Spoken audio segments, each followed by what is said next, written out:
That's what you do not understand. You sit up here with these smoke and mirrors. This is not a dictatorship. You're not Putin, and this is not Russia. This is a democracy. That's why we are here.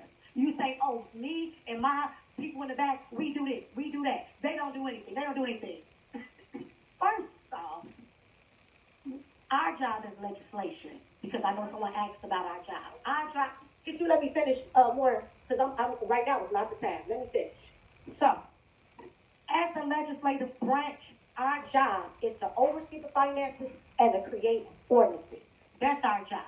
So first, when you all sit up here and say, oh, well, you all voted no for this, you all voted no for that, that's our job. That is what the people elected us to sit up here and do, to monitor the finances. Because they know, the government knows that there may be people like you who sit up here and just spend all willy-nilly without the board's discretion. But the same friend or whatever that you keep saying I have, this 300 Sibley redevelopment plan that you so into pushing Restaurant Row wants 9 licensed liquor license and an entertainment venue, which you're not saying, and then asking us to give him $3.5 million to do it. So when we start talking about stuff, like you always say, you have your turn to say something, we have our, look at the facts. Everything that's documented, because you highlighted only certain stuff, ask FOIA a copy of the collective bargaining agreement, FOIA the copy of the ordinance of the business license, FOIA the copy of the redevelopment plan and the things that we're going through. This is not to sit up here and to attack nobody. And it's a shame that we get here and y'all just say here, we've been here 2 hours and 15 minutes, an hour. She just talked about everything that somebody attacking her or doing. It's not about attacking nobody. It's about communicating. She don't communicate with us. That's the truth. Yes, we ain't gonna kumbaya or nothing, but it's a respect level. And we sit up here and disrespect one another because you only give what somebody is giving to you. Right now, I know we have Envision 2045, which I may not be around for 2045, so I'm concerned about what's happening right now. It's a lot going on in our city and other cities that I've been watching. You know, I'm gonna go more into that when I bring our next guests up, and I'm so happy that they are here. They drove a long way. To me, it's a long way. Dolton to Evanston. It is. It's a hike, so that means something that they took the time to come out here to share some information with us, share their story with us. So, you know, we're going to bring up 2 very strong leaders. I mean, these are 2 leaders you want on your board, you want on your council, because they're about transparency, they're about what's best for the people, and they fight for that. And that's what any city wants. Yep. In their leadership. Yep. Absolutely. So I'm going to bring up 2 really, are the kids still in here? They're going? 2 badass women. Trustee Kiana Belcher and Trustee Brittney Norwood from the Village of Dolton.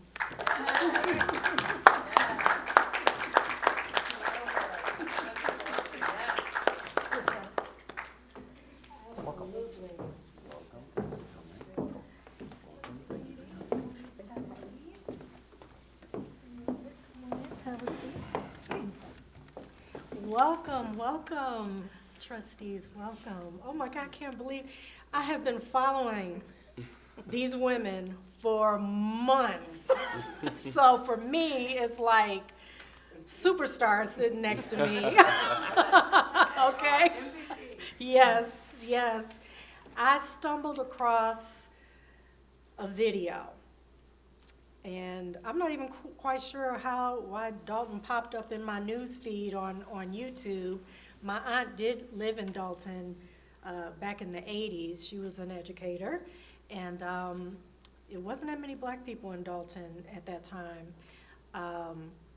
So I don't know, maybe that's why, I don't know, the algorithms. I don't know why Dolton was popping up, but I was like, you know what, let me see, it keeps popping up, so let me click on this. And the mayor was dressed up as Nino Brown from the movie New Jack City. Exactly. And I was like, well, she must be a really fun mayor. Like, interesting. And I looked at the date, and I was like, but wait, it's not Halloween. I was like, so she just did that. So what was the message behind that? So I was like, oh, this can't be good.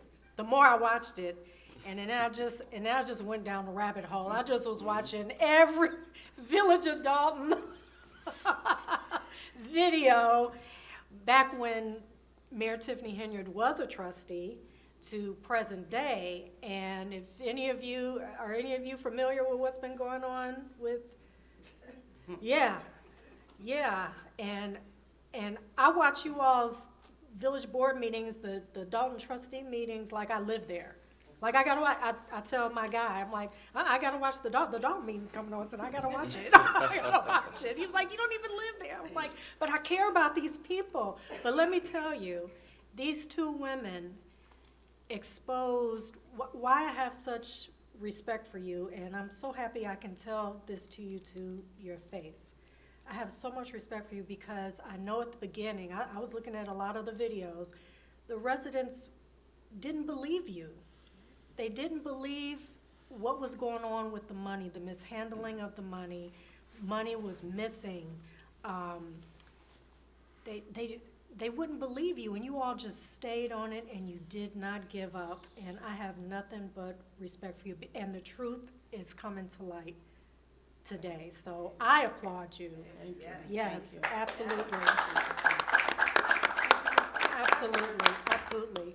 But just for people to get to know who you are, I know people are like, who are these people?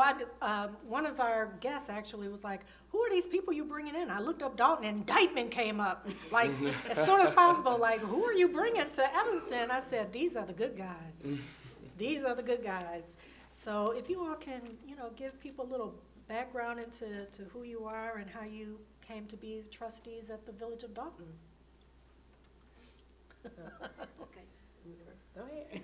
Okay. Well, I'm a 24-year resident of Dolton. So, I graduated from high school in Dolton.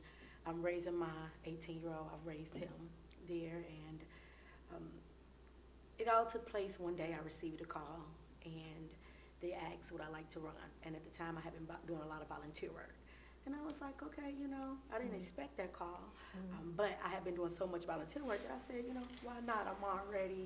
I'm doing some work around the community. So that's how I originally decided to go for it. And you're in real estate. That's your... Yes, I've been a realtor for the last 9 years. Wow. Excellent. Awesome. Trustee Belcher? So I am a resident of Dolton 20 years. I purchased a home there when I was 23 years old. My children went to District 148, graduated from high school 205. I actually got involved in the community in 2007. I did an internship at the police station. And at the police station, I seen everything but wasn't nothing, if that makes sense. Everything was political. It was nothing that was, you do the work and you get the accolades. It was all who you knew, how you gonna get to the next level. So I started going to board meetings. After going to the board meetings, I started asking questions, getting involved. When Tiff, the current mayor, was a trustee, as a resident, I really thought she was fighting for the people, because you see one side and you don't know what the other side is until you're actually on the other side and see. And there was a lot of things that she would do, and I was like, young person, she, she doing, she's roughly about my age, and she's speaking up. She's in this seat. So in 2020, it was COVID. We were talking, and it was like, oh, okay, we're gonna get this ticket together. When you put the people that we had in place to run for mayor, choices was limited. But at that time, we felt like what we had wasn't working for the community. So like young, black, it's the year of the woman. We're going to push for Mayor Henyard to be the mayor. Myself was on that ticket, Allison Key, who's the clerk, Jason House, Kevin Bowen. So with all our backgrounds, even though she wasn't a polished person, we felt like we would be able to support her and do right by the community. Yeah, it changed real quick. But that's how I got my background. I actually have my bachelor's is in criminal justice, my master's is in political science. I'm halfway through my PhD, but it's like slow suicide in public policy and administration. I taught for 7 years, but I was CFO for 6 years, so a lot of finances is what I really focus on. Okay, now, I do hear residents saying, well, you all supported her to become mayor, but if you go back and look at the videos when Tiffany Henyard was a trustee, she was really fighting for the people. Yeah. So you fell for, I was like, wow, I would have voted for her if I was in Dolton. I would have voted for her, I would have supported her. And I probably wouldn't have believed any of the stories. Of like, that's not the Tiffany Henyard I saw as a trustee. But what happened? Like, what shifted when she became mayor that all of a sudden she became the mayor that she used to jump on pretty much? Well, what's interesting is I ran on the current mayor at the time. Mm-hmm. I ran on his ticket, our former mayor, and so I was already on the opposing team. Mm-hmm. However, I did believe that we were all younger. We had like a majority younger board than normal in the past, and then in the past we kind of have a history of there being a board that wasn't all on one page, right? So we've never had a board that really worked together before. So we were kind of excited about that. We were like, hey, we're young. Once we did all, because I was the only one from my other side that won, but I ended up with these great individuals, and we became one. So we said, oh, we're gonna do these great things, and we had all these plans, and then I think like the first warrant list, because I was new, I figured, hey, let's give her a chance. So she asked us at one of the board meetings, one of the first board meetings, and she said, hey, we're gonna have a 4th of July fireworks show. And I said, okay, for the community. It had been a while since we had a fireworks show. So I thought that was a great idea. She said that we were going to spend, she's like, well, if you all could vote on 5,000, I'd get the other 5,000 from one entity and another 5,000 from the other entity, and we could make this show happen. And we were all in agreement. And then when we received the warrant list the next month, to our surprise, the entire 22,000 plus was on the warrant list. And we were like, so, and that, I think that was like the first pickle I realized I was in on the board where, you have the residents and we want what's best for the residents. So from that standpoint, it was like, okay, but then you have her overspending. So it's like, what do?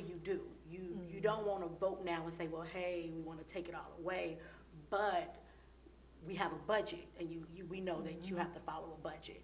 So that's when things got a little tricky for me. So that was the first red flag? That was the first red flag. Okay. Well, it wasn't the first red flag for me.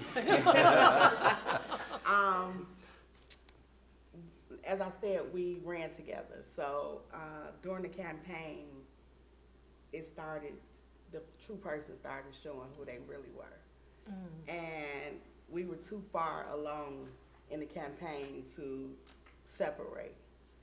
But we started seeing the cockiness, the big head, okay, I'm gonna be the mayor and it's gonna be my way or no way. But as I said, we're too far along, we gotta get through this, we right at the finish line, we're gonna win this election. Start doing transitions from the current mayor to her. And you start seeing the isolation. Only her and her mentor at the time went through the whole transition process with nobody else included. Then you start, okay, well, they planned this huge inauguration. Oh, it looked good. Oh, where's this money coming from? Oh, it's coming from my campaign fund. Well, we had enough money in there to suffice. first board meeting, it's all billed to the Village of Dolton, $15,000 for inauguration. Wow. Normally, our swearing-ins is a couple of $100. You get some, get some food, and you swear in, your family is happy, and move on. This was like private parties, and it was, that's where I realized, and anybody has followed this from, she's the first one to say, you turned your back on me the first meeting. Absolutely, because that's not what I signed up for. I didn't sign up for that. So that right there drew concern way at the beginning, 2021. And you said something that was really was important, because throughout this process, when we first started seeing all the things that was happening, the residents, like, she's a bitter black woman, talk to me. How do 5 people just wake up one morning and be like, this person not doing right? We started seeing things that was happening and spending $30,000 in 1 month on parties. And you blew the whole budget, and it's only 3 months into the budget. So it was kind of hurtful, because it was like, these people don't see what's going on. We telling them, but it was just like, give her a chance. She's new, people make mistakes, she's learning. And it was just heartening, very heartening for the residents not to believe in what you were saying. And you're looking out for them. Yeah. It gets tricky when a leader will put all the little shiny, I noticed she's really good at that. She'll do the parties, the bingo games, we'll give you money towards your rent, your mortgage, like all these things that kind of Jedi mind trick distract you from what's actually happening. So that made it even more difficult for you all to try to tell the residents, no, this is what's really happening over here. Yeah. But they're like, no, we just got a new washer in the bingo game. I just got a new dryer. I'm like, how did y'all deal with that? Well, I think the hardest part was when we had like the Windows and Roofs program. That's when it really got pressure for myself, because we originally voted for the Windows and Roof programs, and we had a certain amount. So I think it was about $2,500 per resident for roof and $2,500 for windows. And when we received the warrant list, we would notice that some people would receive $13,000 for the roofs. So we were doing the math, and we were like, hey, well, someone's not gonna be able to have their windows and roofs done. And that's when things got really tricky for us, because you had residents saying, at one meeting we had a trustee, and I'll never forget, he's like, cold air is cold. It's cold in those people's houses, and we should make sure we get the roofs as soon as possible. They're cold. And, that's kind of scary, because, for a resident, they're like, oh, people are cold. And even for us, we're like, oh, people are cold. What house? We didn't want the residents to go without, because we originally voted for it. But it was hard explaining exactly why, hey, well, they probably are not going to get to you. And then it's like, well, what is the process? Well, she won't tell us the process either. So then it's like, well, who are the vendors? She won't tell us that. So then at one point we started receiving all of these invoices from different vendors. And then it got so bad that some vendors started threatening the residents and saying, hey, we're going to put a lien on your home if you don't give us the money. And then we started receiving calls, and it was all unbeknownst to us. So that was very, very hard. Sad. It was sad. It was sad. I know it was a big thing with the tree trimming and where that money was going on. So it was like double dipping. Like explain.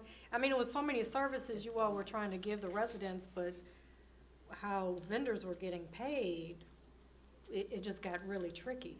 Yeah, it was a lot. And when someone is throwing so much at you, you kind of have to figure, okay, what's important, what's not important, what do you need to focus on now? Because in reality, it looks like, oh, all these great things are happening. But behind the scenes, it's like, okay, well, what line item did this come from? What budget did this come from? Wait a minute, we didn't overspent. And We were sworn in May 2021. By September, we had already had to get our own separate legal counsel because we had already started seeing that this is not working, this is not going. By December 2021, we were in the stage, it's like, okay, we gotta recall her, it's too much. It's this, let's save the town now before it gets too bad. Crazy thing is, because everybody just thought we were just mad at her because she was this wonderful new mayor and doing all this stuff. She gets appointed to the supervisor of the township. This is a whole nother entity that pays $227,000, the largest township in the state of Illinois. And everybody is like, oh, you know, she's gonna do great, young. And we like, oh God, we just went to hell. Sorry, sorry, but that's what it was. Because not only are we in the township, like she's doing this to Dolton, and now she's about to do this to a whole 17 other communities. This is like, oh wait, stop. Y'all know what's happening right now. And June 2022, we recalled her. Like, we actually knocking on doors, telling people this is what's going on. And she was recalled. So we, in our mind, we like, okay, we are stopping the bleeding. Like, okay, it's gonna work out. She appealed, went to court, they threw it out. So now people are like, my vote don't count. What's going on? I thought y'all was going. So it was a lot of confusion. It was a lot of like, okay, well, who do we believe? Do we believe the trustees? Do we believe the mayor? So it really like had our community divided. We were strictly divided. Either you was on the mayor's side or you was on the trustee side, but there was no how we gonna fix this, which was really at a turning point for the community. We can't give up now. So there was an election coming up, because at first it was 5 trustees. Election came up and we lost one. So it's now 4, and she would have 2. But we still had majority. But we couldn't stop fighting because we knew that what was going on was not in the benefit for the community. So it's, what, 2024 now? She's still there. And if anybody is following, if you start from when we started in 2021 to now, there's indictments, there's federal subpoenas, there's court cases every other week, and it's embarrassing. It's really embarrassing. It's not even about now you saying the accurate. It's probably because that week she probably was on TV 3 times that is popped up because it's embarrassing. And as a Black woman, I feel like we should uplift each other. We should want to support each other. But at some point, you can't make this about race. You have to make it about your community, your character, what you took an oath for. And I took an oath. I'm not going to jail. I ain't stolen no money. I ain't coming with no money. I'm not doing it. And I told her, like, I ain't signed up for this. I didn't. That's not what I signed up for. I signed up to be a voice for the 20,000 people of Dolton, and I'm going to do right by them. So. And you have been. And I'm going to get one more question because I can talk to them all night and let you guys get in there. Since the feds have come into Dolton, because I know you all reached out to Kwame Raoul, J.B. Pritzker, the governor, so you couldn't really get Kim Fox, you all couldn't get any assistance, and you were like really reaching out for the help. So how did the feds come to get involved? Well, let me first start by saying I told them a while back, nobody's coming to save us. Right? So at 2023, we're like, you know, it's 2.5 years later, nothing is happening, and it's not happening fast enough because we're looking at the accounts and we see that we're millions and millions of dollars, and we're just going further into the hole. So that was a scary part. And then one day, we had this bright idea that maybe we should, especially with the residents not believing us, the main thing was for us was to prove it to the residents, because we spent about an entire year not receiving any financial reports. So we weren't receiving credit card bills, statements. We weren't receiving financial statements from the bank. And we were like, okay, where are we? Where do we stand? Thanks to this mathematician here and our senior trustee, Jason House, they have a background in finance. So they were stating, hey, this is not good. They're like, according to our calculation, we're like really negative. So we knew that, but you know, we couldn't tell the residents, well, according to their calculation, we're like this negative, right? So we had to find a way for us to get the information and then share with the residents so they would at least have an idea of what's going on and what this fight is all about. So when we received the right idea to bring in Lori Lightfoot, just to do the investigation part for us, because we realized we weren't receiving any answers from the board. We were begging, we were contacting the Attorney General office, and they were like, okay, well, keep contacting people, but we're going to share anything. So when we contacted Lori, and she came aboard maybe about a month later, or a month or two. No, it was the same month. Maybe, okay. We hired Lightfoot one day, and then maybe like in the end of that month, the FBI stepped in and stated that they were serving subpoenas. Wow. So you didn't have to go through Kwame Raoul or any of them? Do you want my input on that? Yes. The Attorney General's office failed us. State's Attorney's office failed us. The Illinois State Police failed us. Cook County Sheriff's failed us. And I say that, and they always say, you know, you don't supposed to blame people, but we started this in 2021. What do you have a public corruption department for if you sending them all this stuff that's saying this is going on and nobody looks into it? They always say that the feds take a long time, which we understand that. But I truly believe if she hadn't became the supervisor, they would have passed Dolton up. When she started spending the money of of 17 communities that didn't look like us, Oh, that made the difference. That made a difference. It made a difference